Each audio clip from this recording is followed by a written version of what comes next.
Hello, hello, hello, hello. How are you today? I'm freezing. As you come in, say hi and tell me where you're from and what the weather's like there. Today, we're going to be talking about making lemonade. You've heard the saying, make lemonade out of lemons, right? So today we're going to talk about that because I've had the lemons handed to me. Hi, I'm Kelly Lee Sappenfield. I'm a fifth generation metaphysician, soul evolution coach, speaker, and author. And like I said, I had lemons handed to me. We had a massive cold front come through the DFW area, dropped our temperatures to 30 to 40 degrees below normal. We're in the upper 30s right now at 6 o'clock in the evening. And when we're supposed to be in the mid 70s right now.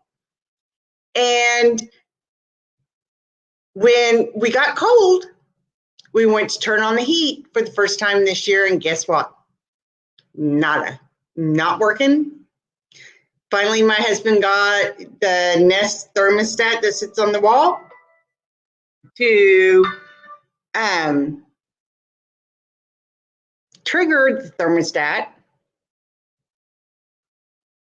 And then it stayed going for, maybe 30 to 60 seconds, and then it cut off. And he tried it again. And once again, it would stay going, the furnace. You could hear it starting to kick in and everything for about 30 to 60 seconds, and then it'd kick off. So what do? We were handed a basket of lemons, right? And so you can either go, oh my gosh, and panic, or you can say, okay, what do I need to do? So what do? We called the home warranty people. We said, oh, by the way, our furnace isn't properly working. Will you please send someone out here to fix it? And they said, sure, no problem. We'll be there in 48 to 72 hours. Okay, we have a massive cold front. I have no heat. 48 to 72 hours. And then it's a matter of, okay, did that. That's the best I can do. What do we do next? What can I do? I can put my self-cleaning oven on to clean because that always heats up the kitchen. I can bake, get that oven going. Also, that heats up the kitchen. Turn on the fireplace. But the fireplace is a gas fireplace, but it doesn't have a blower, right? It's not like a wood burning stove that has a blower on it that blows heat out. And then we just put on layers and make the best of it.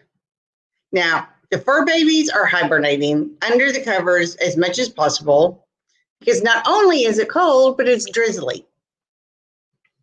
And so they don't want to go outside. They don't want to do anything. They just want to hibernate. They're just like their mama. We hate cold weather, and here we are. And so how you react when you're handed a bushel of lemons makes all the difference in the world. Because how you react on those little things, it's like, okay, I did not plan A, on the cold front, or B, on the furnace not kicking in. It was working perfectly fine the last time we used it in, February or March?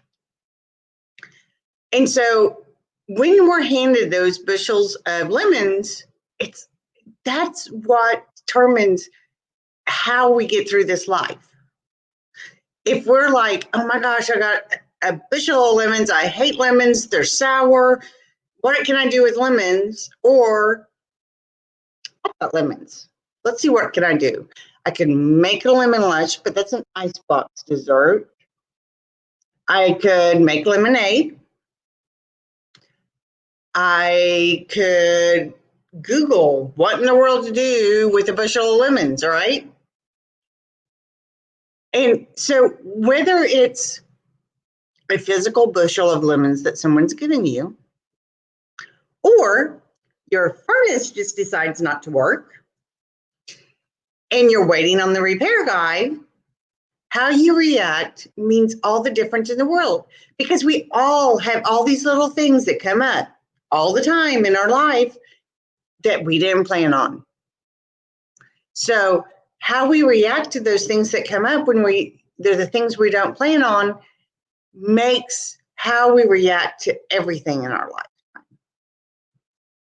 Today, normally, we would have been doing a whole different scenario of things because it's my son's birthday. Instead, we're dealing with a furnace that's not working, and we're trying to keep it as warm in the house as possible. So when you have those things that come up in life, take a minute and say, okay, how do I deal with them? Is the air in my house very, very dry, and I've been slathering lotion everywhere, and my hair's frizzy, and there's nothing I can do about it, and all that stuff because of it's so dry because it's so cold in here? Yeah. So I got frizzy hair today. And like most people, when it starts getting colder, their skin starts drying out, right? And you deal with those things. But if you're a person that, when handed these situations, goes into panic mode, whether it's, oh my gosh, how am I going to pay to have the furnace fixed? What's wrong with the furnace? Is it a little bitty $5 part? Is it needing we need a whole new furnace? When you look at things like that and you start extrapolating out all the possibilities that could go wrong, then you start getting in that negative energy, and that negative energy feeds on it, and that negative energy feeds on it. And so what was this lemon becomes a mountain of lemons. And then that mountain of lemons, when the next thing happens, you just start adding on to that mountain, and it gets higher and higher and higher. So stop and think about the last time something didn't go as planned. In fact, you had other plans for the day, like today being my son's birthday, and instead you're dealing with a furnace that's not working. Now, granted, the puppy is not really sure what to make of the fireplace yet. This is her first time seeing it going. And so there's fun and interesting things. How's she going to react? What's she going to think of it? Is she going to end up pulling her blankie over to right in front of it and laying down and soaking up that heat, right? Or is she going to be scared of it?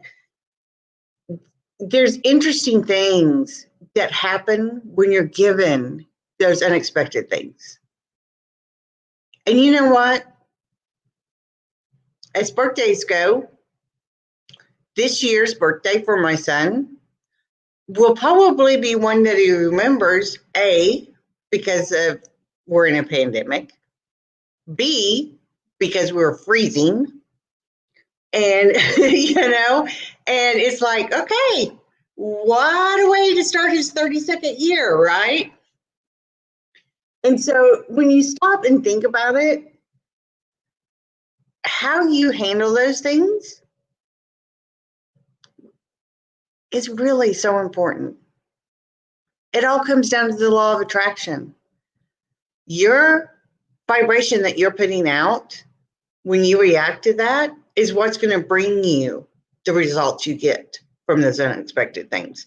Whether it's a furnace, whether it's an unexpected car repair, whether it's an unexpected medical bill, or it's unexpected guests show up at your house, which may not be happening right now, but we are going to get eventually to a post-pandemic world.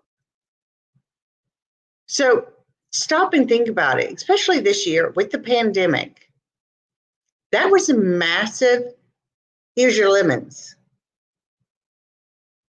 right? This whole year has been, okay, we're making you reassess everything. Here's your bushel of lemons. What are you going to make of it? Are you going to make those lemons into a rotted pile, mountainous high? Or are you going to make something fantastic out of those lemons? It is so key because, okay, the pandemic was a massive amount of here's your lemons. Here's something you absolutely did not plan. And in fact, everything that you did probably plan, that's gone. It's out the window. You have no control over it. You're not going on that vacation you thought you were going on. You're not doing the things you thought you were going to do. You're not going out to celebrate a birthday because you're not going out, right? And so whether it's pandemic size, here's something you didn't plan and how you reacted to that, or it's your furnace not working and you're freezing and you hate cold weather. Either way, it all determines on how you react to the situation. Some days are going to be good days and some days are going to be bad. And you know what? We all have those days where something happens and we just are like, are you kidding me? But go from that energy and say, okay, what can I do? What action step can I do? What needs to be done? What is in my purview to do? And what is not? All I could do was call the home warranty company and said, I need someone out here on my furnace. I couldn't control when they had an open spot for someone to actually physically get here. Now, thankfully, they're supposed to be here tomorrow in a 4-hour window. So who knows? Who knows if it's going to be that little $5 part or it's going to be something more major. But one of the things like that home warranty, we have, so it's pre-planning. Things are going to happen when you own a home. Have a home warranty. It doesn't matter what happens. I have a set amount of money that I pay out of my pocket anytime something happens, and that's it. So whether it is that $5 part and $40 an hour labor cost, or it's a whole new furnace, it costs the exact same amount of money out of my pocket. And so I don't have to worry about, oh my gosh, I haven't bought a furnace since probably, I think the last time I bought a furnace would have been mid 2000s, like 2005, 2006, somewhere in there. I can only imagine what they cost now. It's kind of like when we moved back from Abu Dhabi and we had to buy appliances again. And we're like, okay, appliance prices have tripled since the last time we bought appliances. You know, your refrigerator, your washer and dryer, that type of stuff. So what can you do? What can you pre-do, like the home warranty, for those unexpected things? We have car insurance for it. We have home insurance for things. What can you do to pre-plan to ease yourself when those things happen? And two, how do you react when they happen? You know what? That's key. If you can get that about the law of attraction and how important it is, you're light years ahead of most people. Because most people go day to day, and it's like, this happened today. Today was a terrible day, and I just want to be done with it. I don't want to deal with it anymore. Or people say, okay, this happened today. Took care of it, did what I could, moved on. That's just like me having a bad hair day and not having a bad hair day. And today is a bad hair day, and there's really nothing I can do about it. I've blown my hair twice today. First time to actually blow it dry. Second time, to warm myself up, right? And try to get rid of some of the frizz. It's whatever you can do that is key. And I really want you to get that. So I hope you take this message to heart. And I hope the next time you're served lemons, you make something fabulous out of them. And you don't let them pile up and rot. So take care, make lemonade, and keep expecting miracles. Bye-bye.